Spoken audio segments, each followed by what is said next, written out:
understand the economy, you have to understand human nature. This podcast is powered by Acast. How you doing there? It is high summer. It is time for the podcast. What we're going to talk about today, I think it's going to be very, very interesting, is a framework to understand what is happening in the United States. I think we need all the help we can get to understand what's going on in the United States. But what is this framework? Give us a quick rundown. So, John, the framework is the following. It's called Dutch disease, right? So Dutch disease was a phenomenon which was experienced by the Dutch economy, a highly, highly sophisticated economy in the 1960s and 70s. They found natural gas. That should have been a natural windfall. It should have been something that people celebrate. But what actually happened was, because the natural gas created demand for Dutch gas, you had to actually buy Dutch guilders to buy that gas. The guilder went up dramatically, and this squeezed out, or in effect elbowed out, lots of other industries. So the Dutch disease was this term that was given to the notion that when you find a windfall or a new commodity, it's not always good. It's only good if you manage it correctly. Yeah. And what typically will happen is, after a while, the resources of the country will become absorbed into the new sector, the commodity sector, to the detriment of the rest. So that's the framework. I think it's really, really interesting to look at the United States. Brendan's idea is that the Dutch disease in America is not the export of commodities from America, but the export of American debt. But I'll let him explain the whole thing, but I think it's a fascinating way to look at the United States. Brendan Greeley, again, Google him. He writes in the FT, financial historian, really very, very fine mind. John, speaking of fine minds, how are you, my friend? I'm good, but I'm looking at you. You don't look so good. Thank you, John. No, you do. Much. You always look fabulous, Mac. Fabulous. But I can see the redhead is getting redder and redder. You're burning up down there. I am in Dalmatia, and it is, as you know, I come here every summer, spend our holidays here, love it. But it is 37 degrees today, John. But 37. you know what? It's interesting because, I was reading about Croatia's just about to get a massive heat bump. But, all through the summer, the south of France and all across Europe has been burning up. But I was reading recently that Europe is actually the fastest warming continent in the world at the moment. And if you look at the fires in the south of France, a couple of villages have been completely wiped out, burned to the ground. But not only that, then you have the huge loss of forest, vineyards, agricultural land. Yeah. And this is only the beginning. This is climate change in action that we've been talking about for years, and now we're seeing it. Yep. And this is something that maybe we should come back to at some stage. Absolutely. The economics of climate change, how it's going to affect the European economy, tourism, property, agriculture, forestry, the whole lot. Like, this is something that is very real and very now. We really need to take note. Well, it's interesting you should say that. I got an email from a mate of mine just this morning, and he said, an Irish mate of mine, he'd met a couple of Spaniards, tourists in Ireland, and they were just saying, you're so blessed with your climate. You're so blessed with your moderate heat, with your temperate climate, which is the fact that you don't get particularly hot. So, I mean, what it might do, I think we will do a series on the economic effect of environmental change in Europe. Yeah. Definitely. We will do that over the course of the next little while. But they were just saying, these Spaniards were saying, like, you're blessed. You know? Whereas down here in Croatia, it's what they call it's vruće, jako vruće, which is, it's incredibly hot. Yeah. And it's, you can't really do anything. Well, people are selling houses now and getting out. I mean, in Spain, I know that an awful lot of them are moving to northern Spain, to green Spain. Yeah, completely. It'll be interesting to see how green or how long green Spain remains green. Yeah. Yeah. Given the thing. But let us come back to that. But you are right. I am looking like a redhead should never be exposed to these temperatures. The lobster, it's just the whole, nothing works properly anyway, and it's that beautifully pink sort of complexion that we have when we go out in the sun at 6 p.m. in the afternoon. Anyway, enough of that. Let us go to the United States. Let's talk to Brendan Greeley. Let's talk to him about Irish America. Let's talk to him about particularly his theories about money, which are second to none. Let's go to the United States. Talk to Brendan. About 2 years ago, when I was in the depths of depression, trying to actually get this recent book, Money, A Story of Humanity, into a condition that it could be published. And I was nervous and I was worried. And this is what happens when you're writing. You're second guessing yourself all the time. And I knew that one person could actually look at the manuscript, knock it around, give incredibly constructive, slightly harsh, it must be said, but a constructive comment and direct me along the way. And that was Brendan Greeley. And Brendan read the manuscript. He said, not sure about that, David. If I was you, slightly overstretched that, etc. Could but do as better. a result, but definitely could do better. Definitely could do better. David is a hard-working student. Yeah. Could do better. Yeah. But as a result of Brendan's intervention, particularly, by the way, if you're interested in this, on medieval German coinage, and we're getting very eclectic, Brendan actually put me right. So, Brendan, it's lovely to have you on the podcast. It's really great to see you. How are you doing? You're almost there with the new book. Oh, I'm in those depths. I'm exactly where you were. First of all, I'm sure I deserved that lovely introduction. But I think something really interesting came out of that, which is we actually had some fascinating conversations about the history of money while we were working through your manuscript and while we've been talking about mine. One of the hazards of being a financial historian is that every once in a while at a party, somebody will ask you what you do. And then you have to tell them, and you can sort of watch them back away, desperately hoping they'll bump into anyone else. I don't get a chance really to ply my trade except for the odd person who is fascinated with what I do. I'm so grateful to occasionally have these conversations with you because we get to, I feel like we got somewhere. We definitely got somewhere. We arrived at a place where we agreed. Well, we definitely got somewhere. So I want to, this podcast is going out on the back of another podcast about Bitcoin. And I want to ask you about two things. You've written two exceptionally interesting articles in the last 2 weeks in the Financial Times, both of which absolutely captivated me.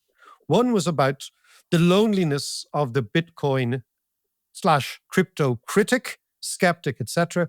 But the second one, which I want to talk about first, was an article about what we call Dutch disease, trying to understand what is happening in the United States with the extraordinary accumulation of American debt, with the way in which the accumulation of American debt is changing the economy and consequently the society, and the mirror image, or at least the parallels, with what happened in Holland in the 1970s. It is a brilliant, brilliant, brilliant analogy. I want you to explain a framework to understand what is happening with the dollar and American debt, through which you can therefore understand even more what it's doing to the American economy and consequently the American society. Small ask. I set you up. Brendan, off you go. That's a lot. It's going to take me a lot to wrap this up in a nice little bow. Let's see if we can pull it off together. So in the late 60s, early 70s, there was gas discovered as sort of part of the North Sea offshore oil complex. There was natural gas discovered in Groningen. And so the Dutch started exporting natural gas. And what happened when they did that was they were still on the guilder at the time. And it did a couple of things. One is it raised the value of the guilder. People wanted to buy natural gas. So all of a sudden, they sort of have headwinds against exports. The guilder is expensive, so they can't sell the other stuff that they make. In addition to that, domestically, they've got some windfall taxes on this gas that they're exporting, and they start spending domestically, which also drives up inflation. They've got some extra social spending. And what happens as a result of this is within about a decade and a half, all of the other industries collapse. I don't have the figures in front of me, but they did actually make clothing. They made shoes, not the wooden ones, the actual leather ones we wear. And that industry really was sort of dropped below 50% of what it had been before discovering gas. This also happened to the UK, by the way, a little bit later. So as this is going on, you sort of recognize you've got this commodity export, which should be a blessing. And what it's doing is destroying your economy. So explain the process whereby the discovery of gas or oil or any commodity elbows out, squeezes out, or destroys the other industries. Explain what is actually happening. Is it because the currency rises and then the people who are actually producing other stuff they get squeezed out, they become uncompetitive? Is it because workers want to work in this sort of industry where the wages are higher, which is the gas or oil industry? Is it because the government jaundices its decision towards it? What is going on in an economy that finds this? And then why is this connected to America? Yeah, so you actually summarized this really well in your question. But yes to all three. So it basically makes every export more expensive. So because the guilder rose in value, anybody who wanted to sell something suddenly found they were selling into international markets, which were less likely to buy the shoes, for example, that the Netherlands was manufacturing because they're more expensive everywhere else in Europe where they shipped it. And yes, also what you find is what they call the factors of production. New grads go into that industry. All of the talent, all of the energy that is available goes into that industry. And so a writer for The Economist magazine recognized this. And I've tried to figure out who this is. I've talked to people I know at The Economist who's trying to dig into the archives. I don't know who it was, but they named it Dutch disease. Now, the irony is, of course, the Netherlands is thriving now in a completely different way. They've recognized it. That's just not a political economy that fits or applies to the Netherlands anymore. But economists still call this Dutch disease. You discover a commodity, you start exporting it, it should be a blessing, and it kills everything else you make. So how does this apply to America? This is really difficult conceptually to see. And I sort of broke my head on it for a while trying to figure this one out, because economists will tell you that money is neutral. It doesn't really affect anything. And that, in a way, debt is also neutral. Two of the most ridiculous things economists have ever purported, actually. Yeah, of course. Yeah, they just don't want to talk about money. It's really frustrating. So, I used to be a Fed correspondent for Bloomberg and then for the Financial Times. And I sort of really internalized what economists think about money. And the irony is, as a Fed correspondent, you talk to economists all the time. You get their opinions on what the Fed is doing. And they don't really have a good framework. Their theories of money are really bad. They sort of want to pretend money doesn't exist, which is ironic because that's what the Fed does. They're in charge of the money. Anyway, so if we think about what happened in the United States in the late 70s, early 80s, so after 1971, Nixon removes the gold peg and the currency floats. So that's a much longer process, but I'll simplify it and say, eventually we arrived at a regime where different currencies floated against each other. It's roughly the one we have today. In the 60s and 70s, Americans were really, really worried about what we call the current account deficit, which basically means we're borrowing more money from the rest of the world than the rest of the world is borrowing from us. And that rises and rises and rises. And something happens. There's a political economist named Greta Krippner, who's written a great book, and if I were a better man, I could remember what it was called, about the United States in the early 1980s, where her argument is basically that the United States government, under Reagan, the federal government, realized we can just keep borrowing and it's fine. There are no repercussions whatsoever. We can borrow and borrow and borrow, and it does not matter. So under Reagan, we started issuing treasuries and then more treasuries and then more treasuries, and we're paying for a variety of things. Most of what we're paying for under Reagan is defense spending. That drops in the 90s under Clinton, and sort of we get to this point of parity where we're actually not borrowing any extra money as a country in the United States in 2000. George W. Bush wins and immediately starts cutting taxes, and so the deficit goes back up. And Americans, we do this kabuki theater where we talk about the debt, and we argue about the debt, but one thing we all do is we just borrow more money because there's never been a consequence. It's fine. It doesn't seem to affect our borrowing costs. So in the basic economic model of what should happen when a country borrows money is, as it gets a little top-heavy and keeps borrowing, the price of debt should rise, the interest it pays on its bonds should rise, and that will chase it and bring it back into line so it borrows less money. That does happen to some countries. Doesn't seem to happen to the United States. So something else is going on. The traditional economic theories that we think about, international political economy as it was, doesn't really have any purchase on America. It doesn't explain what's going on. A different way to look at this is if you ignore what Americans say about their debt and look at what they actually do with their debt, we have discovered American debt as a natural resource. We can issue treasuries. So let's do it again. You've discovered American debt as a natural resource, like a gas or an oil find. Yeah. So imagine there's a tap in Texas, and out of this tap comes the ability to buy anything we want as Americans. So if that were oil, we would sell it abroad and buy anything we want. But it actually turns out that tap is treasuries. the United States federal government can continue to issue bonds, which we call treasuries, seemingly infinitely. We have yet to plumb the depths of how low this can go or how much we can issue. So it means that any administration, no matter what their priorities are, can borrow and spend on those priorities, and there are no consequences to the price of debt. We don't pay higher interest rates on all this debt that we borrowed. So when you look at what happened in the United States in the 2000s and the 2010s for various emergencies, for the Iraq War, for the bailouts after 2008, or rather stimulus programs after 2008, we just borrowed and borrowed and borrowed and borrowed and borrowed. And what you would have expected is international investors would have punished the United States for that. They didn't. Anytime, until very recently, and I think we can talk about what's going on recently, but until very recently, anytime there was an emergency, even if the emergency was in America, people wanted to buy treasuries. So America has this tap. We can pull on it whenever we want, and it gives us the ability to buy whatever we want. And I think we can think of that as a commodity tap, just like we're selling oil or natural gas into the international market. So the literature on Dutch disease is actually super helpful for understanding what's going on in America. A lot of things happen. You get an increase in the value of the currency, which makes it difficult to export. So there are a lot of reasons why American manufacturing collapsed in the 70s, 80s, 90s. We can talk a little bit about trade. We can talk about various things. But one of those factors is the dollar is way more expensive than it should have been. When we floated currencies in the 1970s, America was 50% of international trade. It's now 25%, but we haven't seen any corresponding drop in the value of the dollar. The value of the dollar is not in any way in proportion to America's participation in international trade. Again, here's where theory breaks down. The Mundell-Fleming theory of sort of how exchange rate works says if you desire products from a country, then you have to buy the currency of that country, bank deposits in that country so that you can pay for that product. It should make the bank deposit, that currency, more valuable.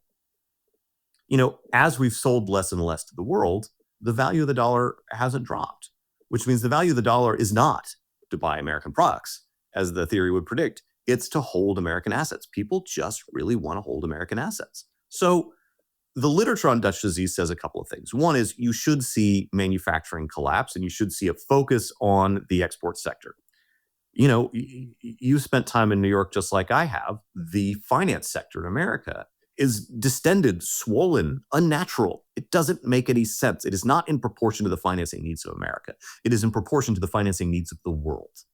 There's this joke about England. The empire evaporated and all they were left with was a bank. In America, like if our empire evaporates, we may be left with a capital market. So let's break it down. So what you're saying is that because the world has, up until now, had a ferocious appetite to buy American government bonds, this has allowed the American government or various different governments, depending on what their internal or external agenda is, to issue debt.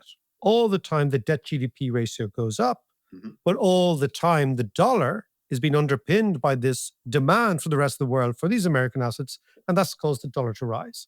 As a result of that, making stuff, real stuff in America, cars and Harley Davidsons, whatever that happens to be, has become much more expensive. Yeah. All the while, the trade deficit expands. Again, we are discussing this against the background of tariffs and trade talks and all this stuff.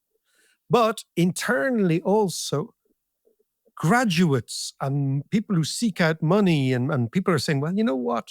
Making motorbikes, that's not kosher. That's not cool. That's not where the cash is. The cash is in this weird casino called Wall Street, finance, reinventing money, buying low, selling high, all that sort of good stuff. And so gradually what you've seen over a 30-year period is a disproportionate amount of American income going to finance, a disproportionate of American income not going to manufacturing. And Bob's your uncle. It explains lots of things. It does. First of all, John, this guy is so good. He lets me meander and then he pulls me back in and the entire thing out of empathy for his audience, struggling to keep up with whatever the hell it is I've been saying. Yes, all of that is correct. I would add there's other literature on Dutch disease, which I think is really relevant, which is that once you get this incredibly valuable commodity export, you get what economists call the curse of resources, which means it actually also affects governance in your country. If you got this incredibly valuable spigot just shooting money out, the fight no longer becomes politically, who can create the best political economy for America for growth. It becomes a mad dash to control the spigot. And one of the things that we've noticed, particularly for the Republican Party, I'm sort of happy to point figures here. Democrats still talk about debt, and generally, not always, but generally they pay for their programs. Not when we did the stimulus in 2008, not when we did the stimulus again in 2020 after COVID, but in general, Democrats try to pay for their new programs. Republicans don't. And increasingly, you see them flailing, trying to explain economic models that describe how reducing taxes will actually balance the budget by creating more tax income, more tax revenue for the federal government. That doesn't happen. Those models don't work. And even the skewed models that they prefer don't predict what they want to predict. And what they're flailing to do is come up with a theory to explain what's actually happening, which is that they have fought for control of the spigot. They have control of the spigot. And it doesn't matter what happens. They're just yanking on that handle and it's spewing money out, and they're giving it to the people who got them elected, which are people who are wealthy and want to have lower taxes. I think the biggest challenge in America right now, well, God, there are a lot of challenges in America, but the one that frustrates me is we can't talk honestly about what's happened. Because, as you and I have talked about, political and economic theory don't work anymore. They don't explain what's going on. The old theory of what values currencies does not explain what's going on with the dollar. The old theories about what should happen to the price of debt as you borrow and borrow and borrow do not work. They have no predictive power. They don't explain what's going on. I do think that if we think of America as having Dutch disease, suddenly discovered that we have access to this tap that spews out money, it explains a lot about why governance is breaking down, why you see an increase in corruption in America, because all you want is to fight for access to that handle that controls the taps. You can point it in the direction of the people who got you elected. I think that, for me at least, has been much more helpful than anything economists have ever said, anything else economists have ever said, to explain sort of what's happening in the political economy of America right now. We see, I find this really fascinating. Just for Irish listeners, we should think of maybe the multinational corporations, which the American corporations, which are basically a tax spigot for us. In the same sort of way, you find this amazing resource. It seems to be able to produce endless amounts of tax revenue. As a result of that, the government gets completely captured by people who want to grab that tax revenue, to grab that spigot. This is where maybe explains why Irish government spending has gone from 70 odd billion a year to 120 odd billion a year in 4 or 5 years. And people are going, where the fuck did the money go? Right? The money went into the machine, into the monster, right? It didn't go to roads and railways and schools. Bits of it did, but there's no step change in Irish quality of life. All you have is left-wing people, right-wing people, businesses, trade unions, whatever, public sector, private sector, trying to grab the control of the tax spigot that is the multinational windfall. And this is completely skewing the economy. And this may also, the reason I found your article fascinating was A, it was a framework I hadn't thought about that kind of explained what is happening in America. But B, as an Irish economist, I thought, that's actually what's happening here. That's exactly what's happening here. And the interesting thing is, Brendan, we don't know how it ends. Yeah. Like, I don't know how it ends in America. Does the United States continue to be able to issue the debt that it wants to issue? Is there a moment where demand for American assets worldwide is just like, maybe we're not into that anymore? I don't know. Can we park that question for a second? Because I want to follow on something you said about Ireland. First of all, in the comments to that article, several commenters from Ireland said the exact same thing you did. I think you're not the only Irishman who sort of read that article and thought, well, that's useful for us too. So I think there's something there. I also think that what you said about schools and roads and railways is incredibly important.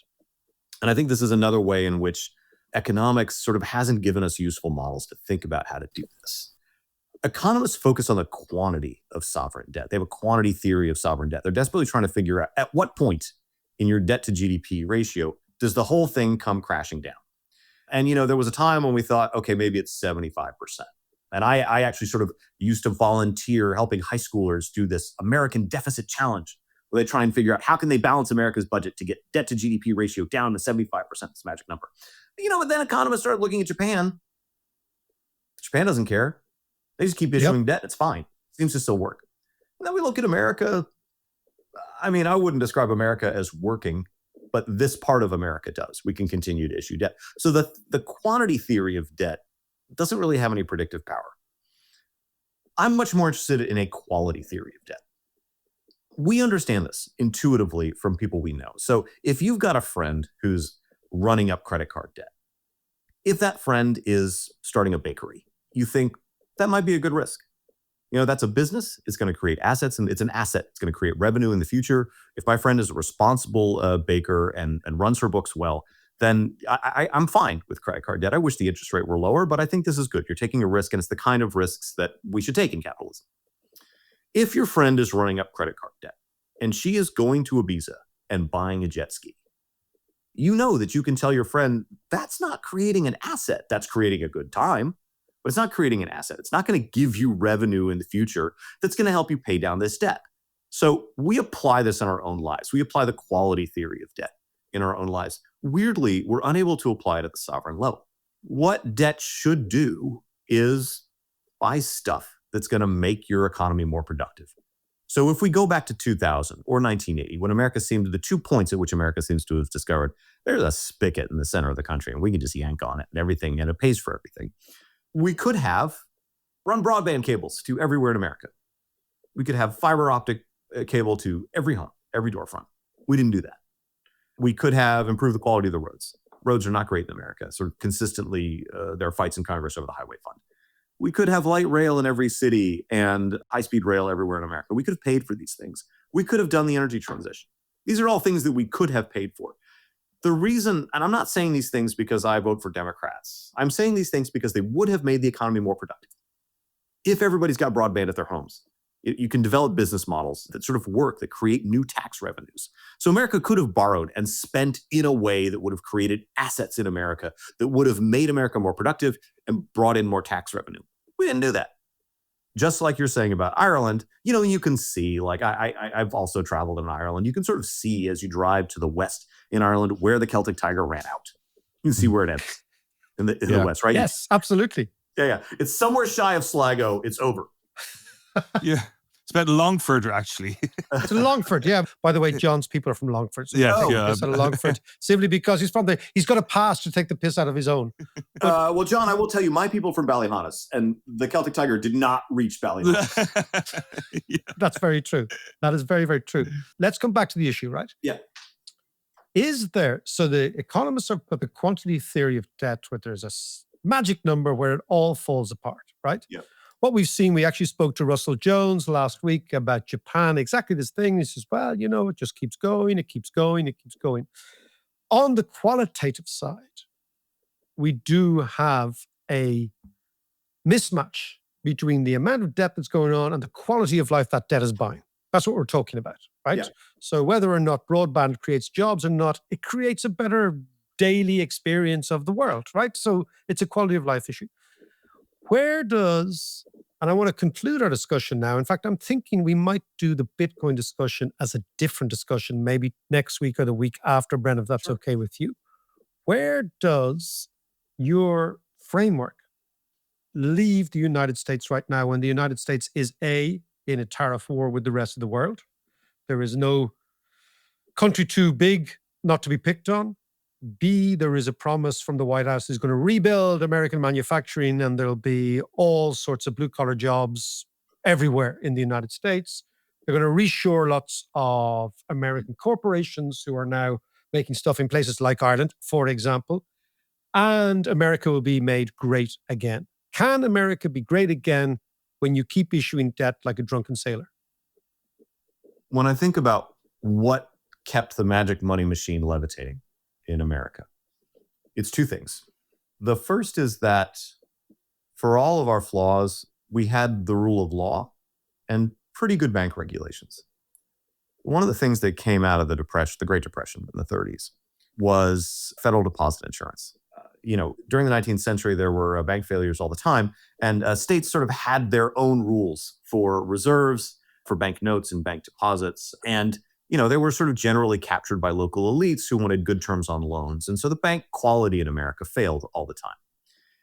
After 1932, there was violence against bankers in Iowa. So this is a really good book called The Moneymakers by Eric Rauway.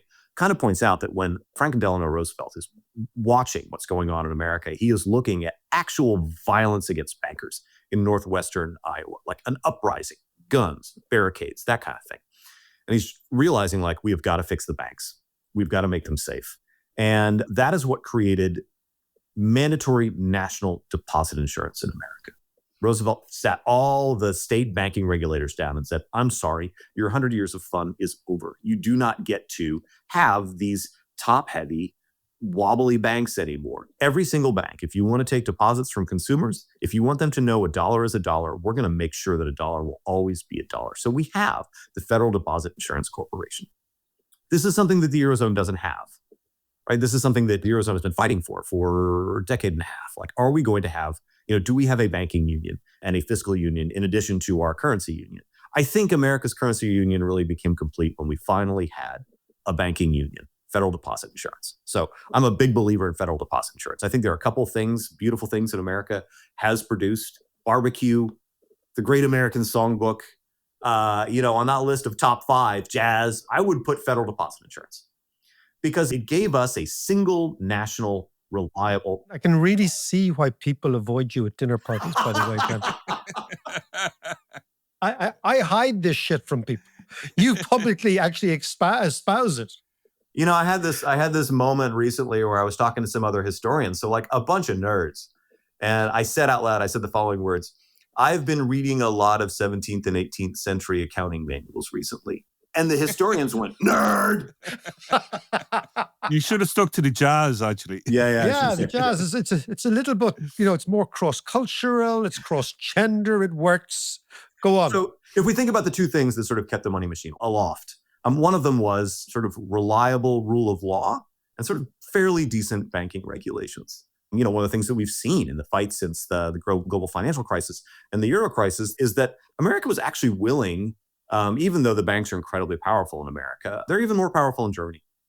And America was willing to impose some capital requirements that Germany was not willing to impose, in particular on Deutsche Bank. Again, this is all relative. I wish we had more power over our banks, but we don't. So, we have fairly comparatively reliable banks and the rule of law, which means if you invest in America, you're not going to lose your money. Nobody's going to take it from you. And it's not going to collapse because the banking system collapses. All right, so that's one thing that's holding all this aloft. The other is America has had for the entire 20th century this incredibly inventive, generative economy. We're sort of an exporter and importer, but we make a lot of stuff in America. And we did for a long time. And, theories of innovation sort of, some of them revolve around if you make stuff, you can invent stuff, but you got to be in there making the stuff with your hands. Yeah, no, absolutely. Right. The beauty of Silicon Valley, people have been trying to recreate forever. I visited Cambridge 10 years ago and I was driven around by some very hopeful entrepreneurs who said that they were going to turn Cambridge into the Silicon Fence. It's super hard to do. Like get the thinkies and the doies and get them together. Like actually making stuff, thinking and doing together, that's really difficult. And America pulled that off. When we remove the rule of law, when we challenge the rule of law in America, when we do, as the Trump administration yesterday signaled they were going to do, take away patents from Harvard, we reduce the incentive to think and do and make. Universities working in tandem with people actually building stuff have been this incredible engine for innovation in America. And we're dismantling it. We're dismantling this big domestic generative idea economy. For some reason, even as the dollar rose, people invented new stuff in America. And I think we're dismantling that. So the two things that we have, this incredibly generative economy that makes new stuff and then sells it domestically, and reliable rule of law and banking regulation. If those are the two things, if I'm right, and those are the two things that hold the dollar aloft, the Trump administration is sort of rapidly dismantling both of them. We'll talk about crypto later on another day, and unfortunately forever. But I think the stablecoin bill is a disaster. The stablecoin bill is a disaster because it creates a new class of dollar that people are going to rely on that takes us right back to the 19th century and this sort of unreliable framework of state regulation. It sort of removes the beauty of federal deposit insurance. It says, here's a new kind of dollar. You don't have to worry about it. Just have at it, states. Good luck to you. And the challenge is, I don't see anybody else willing to take on the responsibility that America has, and in particular the Fed, of maintaining the global dollar. The Fed will bail out foreign banks who hold their own dollars. Nobody else is willing to do. Nobody wants to do that. That is a pain. Nobody wants to do it. Nobody wants to do it. That's you ask the Europeans, like no way. No, you ask the Chinese, not. no way. They don't want the responsibility. But, it's possible that as Europe becomes more comfortable, let's be honest, as the Germans become more comfortable with the idea of debt, and as China's domestic economy becomes more generative, I don't think anybody else is going to take on the global bailout role. But there's going to be other places to park your money.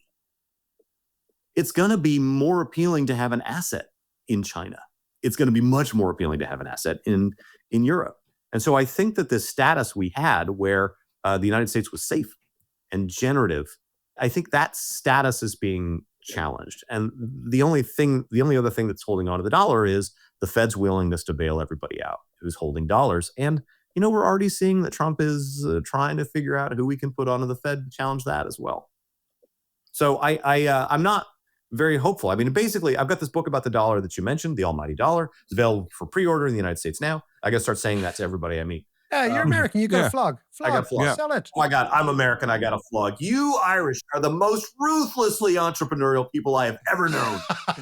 Don't give me that. But I will say, one of my concerns is what's the dollar going to look like on May 5th of next year when this book comes out? Things are changing so rapidly in America that I don't have the confidence that I did when I started this book that this regime of stability and the American invented economy is going to churn on forever. Brendan, listen, that was a tour de force. The book is called The Almighty Dollar. In fact, I'm going to come back next week or the week after. We're going to talk about Bitcoin, other forms of money, because there's a ferocious appetite for chatting about this, for being skeptical, for being enthusiastic. But that's a different conversation. This was, I think, an amazing eye-opener, an amazing framework to give our listeners through which to examine what's going on in the United States. And as always, Brendan, it's an absolute pleasure. David, it's always a pleasure. John, nice to meet you. And you, Brendan. Thanks a mil.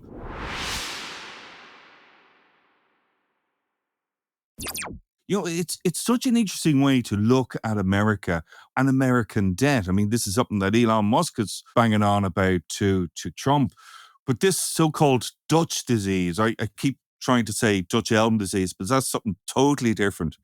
But totally different. But just going back, just park the American debt thing there for a second. I just wanted to ask you about the Dutch disease in the 60s and 70s. At the same time, Norway discovered, and Britain, North Sea oil, a huge amount of it. How come they didn't suffer from the same problems? Well, the British did. The British did because the British suffered from the collapse of British manufacturing in the 1980s, which was a function of, amongst other things, the overvaluation of sterling, which was a function of the oil find. Right. Mrs. Thatcher allowed sterling find its own value. And in effect, what you got was the elbowing out of British manufacturing. And it was replaced by the City of London. And the City of London, exactly like the United States, basically had 20 or 30 years where finance was the main industry. Yeah. The Norwegians are really fascinating. The Norwegians saw what was happening in Britain, saw what was happening in Holland, and they did one thing. Remember Brendan was talking about qualitative and quantitative debt? Yes. They qualitatively said, okay, we are not going to piss away this windfall in tax breaks, which is what the British did. So Mrs. Thatcher cut taxes in the 80s and they pissed away the oil find. In effect, they gave the money to BMW, right? Yes. And German cars, Yeah. right? The Norwegians said, look, we're not going to do that. So what they did was they created these funds, which took the money off the balance sheet of the day-to-day Norwegian government, put them into a sovereign wealth fund, which in effect was saving for future generations. That's the first thing. So they didn't have the same massive windfall in the economy. Yeah. But number two, in comparison to Britain and Holland, both of which were highly sophisticated manufacturing, services-based economies with lots and lots of companies, Norway was a very, very primary product, resource-driven economy. They exported herring. In effect, they had a large fishing fleet. They had agriculture. They had a huge amount of hydroelectricity, but very little else. So there wasn't that much to destroy in Norway. Okay, yeah. As the same way as there was a huge amount to destroy in Holland and in Britain. So I think that's the answer. But I think in conclusion, if you look at what Brendan says as a framework to understand the United States, I think it's a very good one. And I think listeners will have learned a lot. In fact, I've learned a lot because I hadn't seen it in that way. Yeah. So I think it's, again, Sometimes you meet people who've just got that little bit more insightful thought than most others. And Brendan Greeley is one of them. Will we leave it there? Yep. Talk to you Tuesday.